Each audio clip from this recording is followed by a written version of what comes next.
The best time to see a hair transplant doctor is when hair is bothering you, when you see some thinning. If you have family pattern of hair loss, you want to probably think about it earlier. If you see that like the hairstyle is not doing what it was doing for you before, you have to think about seeing a doctor. Or if you have obvious hair loss and you need a hair restoration.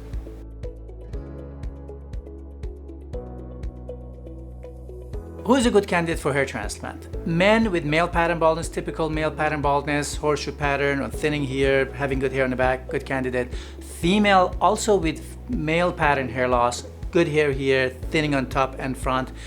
Other congenital conditions who have hair loss, patchiness, or certain type of hair losses that are not skin related, they all could use hair transplant.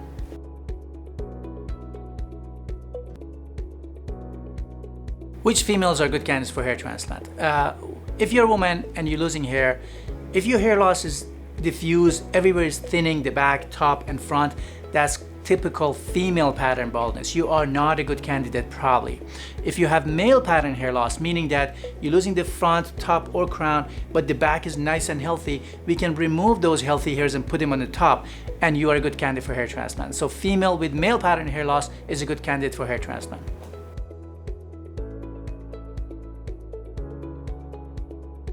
I get this question all the time, what food to eat, what kind of diet. Pretty much if you have a healthy diet, a combination of protein, vitamins, carbs, fat, but in a healthy way, you should not worry about your diet. We don't need extra vitamins or extra minerals for hair as long as you have a balanced, healthy diet.